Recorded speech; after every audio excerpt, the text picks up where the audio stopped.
ದೇಹಕ್ಕೆ ದಿನ ಕಳೆದ ಹಾಗೆ ವಯಸ್ಸಾಗ್ತಾ ಹೋಗುತ್ತೆ, ಮನಸ್ಸಿಗೆ ಅದರ ಅರಿವು ಕೂಡ ಇರುತ್ತೆ.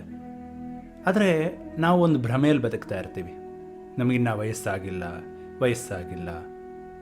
ಆ ಭ್ರಮೆ ಯಾಕಿರುತ್ತೆ ಅಂದರೆ, ಆ ವಯಸ್ಸಾದ ನಂತರದ ಹಂತ ಇದೆಯಲ್ಲ, ಅದನ್ನು ಕಲ್ಪಿಸ್ಕೊಳ್ಳೋಕ್ಕೆ ನಮ್ಮೆಲ್ಲರ ಮನಸ್ಸು ಸಿದ್ಧವಾಗಿರೋದಿಲ್ಲ.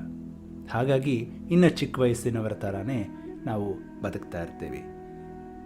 ಇವತ್ತು ಇದ್ದ ದೇಹ ನಾಳೆ ಇರೋದಿಲ್ಲ, ನಾಳೆ ಇದ್ದ ದೇಹ ನಾಡಿದ್ದಿರೋದಿಲ್ಲ. ಅದನ್ನೇ ಹಿಂದಿನ ಶ್ಲೋಕದಲ್ಲಿ ಶ್ರೀಕೃಷ್ಣ ಪರಮಾತ್ಮ ಹೇಳಿದ್ದು. ಇದನ್ನು ಮುಂದುವರಿಸ್ತಾ ಕೃಷ್ಣ ಮತ್ತೊಂದು ಶ್ಲೋಕದಲ್ಲಿ ಮಾತಾಡ್ತಿದ್ದಾನೆ. ಅದನ್ನು ನೋಡೋಣ ಈಗ. ಅದೇ ಭಗವದ್ಗೀತೆ ಅಧ್ಯಾಯ 2 ಶ್ಲೋಕ 14. ಮಾತ್ರ ಸ್ಪರ್ಶಾಸ್ತು ಕೌಂತೆಯ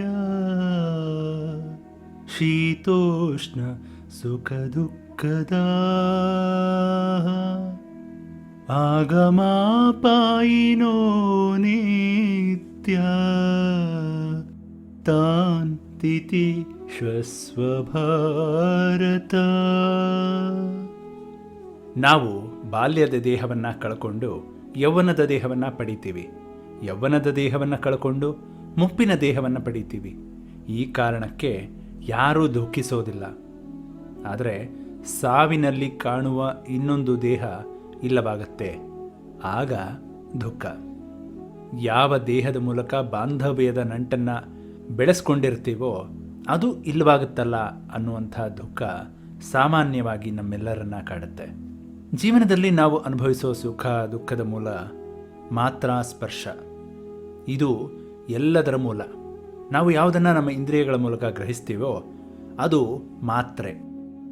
ಶಬ್ದ, ಸ್ಪರ್ಶ, ರೂಪ, ರಸ, ಗಂಧ ಇವೇ ನಮ್ಮ ಸುಖ ದುಃಖಗಳಿಗೆ ಕಾರಣವಾಗುವ 5 ಮಾತ್ರೆಗಳು. ಸುಖ ದುಃಖಗಳಿಗೆ ಒಂದು ವ್ಯವಸ್ಥೆ ಇಲ್ಲ. ಒಬ್ಬರಿಗೆ ಸುಖವಾಗಿದ್ದು ಇನ್ನೊಬ್ಬರಿಗೆ ದುಃಖವಾಗಬಹುದು. ವಿಷಯಗಳ ಸ್ಪರ್ಶದಿಂದ ಸುಖ ದುಃಖ ಬರುತ್ತೆ. ಅದು ಶೀತ ಉಷ್ಣ ಇದ್ದ ಹಾಗೆ. ಮೊದಲು ಸುಖ ಕೊಟ್ಟ ವಸ್ತು ಮುಂದೆ ದುಃಖವಾಗಿ ಪರಿಣಮಿಸಬಹುದು. ಸುಖ ದುಃಖ ಜೀವನದ ಧರ್ಮ ಅಲ್ಲ, ಅದು ಬಂದು ಹೋಗುವಂಥದ್ದು. ಅದು ನಮ್ಮ ಮಾನಸಿಕ ಕಲ್ಪನೆಯ ಫಲ. ನನ್ನ ಅನ್ನೋದು ದುಃಖಕ್ಕೆ ಮೂಲ ಕಾರಣ. ನಿದ್ದೆಯಲ್ಲಿ ನಮಗೆ ನನ್ನ ಅನ್ನೋದು ಇಲ್ಲ. ಆದ್ದರಿಂದ ಯಾವತ್ತೂ ನಿದ್ದೆಯಲ್ಲಿ ದುಃಖ ಇಲ್ಲ. ಎಚ್ಚರ ಮತ್ತು ಕನಸಿನಲ್ಲಿ ಮಾತ್ರ ಈ ಸಮಸ್ಯೆ. ನಿದ್ದೆಯಲ್ಲಿ ಎಲ್ಲವೂ ನಿರ್ಮಲ. ನಾವೇ ನಮ್ಮ ಮಾನಸಿಕ ಭಾವನೆಗಳಿಂದ ಮತ್ತು ಅನುಭವಗಳಿಂದ ನಿರ್ಮಿಸಿಕೊಂಡಿರೋದು ಈ ಸುಖ ದುಃಖ ಅನ್ನೋ ಕಲ್ಪನೆ.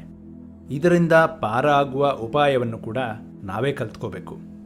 ದುಃಖದ ಮೂಲಕ ಅನ್ವೇಷಣೆ ಮಾಡಿದಾಗ ದುಃಖ ಸಹ್ಯ ಆಗುತ್ತೆ. ನಾವು ನಮ್ಮ ಭಾವನೆಗಳನ್ನು ಸಹನೆ ಮಾಡಿಕೊಳ್ಳೋದನ್ನು ಕಲ್ತ್ಕೋಬೇಕು. ಯಾವುದು ಬಂತೋ ಅದನ್ನು ಸ್ವೀಕರಿಸೋದನ್ನು ಕಲ್ತ್ಕೋಬೇಕು. ನನಗೆ ಅದು ಬೇಕು, ಹೀಗೇ ಆಗಬೇಕು ಅನ್ನುವ ಚಿಂತನೆ ದುಃಖಕ್ಕೆ ಮೂಲ ಕಾರಣ.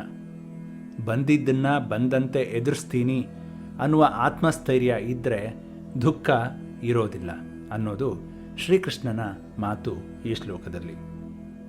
ಮುಂದೆ ಕೃಷ್ಣನ ಮಾತು ಏನಿರುತ್ತೆ ಅನ್ನೋದನ್ನು ನೋಡೋಣ ಮುಂದಿನ ಸಂಚಿಕೆಯಲ್ಲಿ. ಅಲ್ಲಿವರೆಗೂ ಎಲ್ಲರಿಗೂ ನಮಸ್ಕಾರ.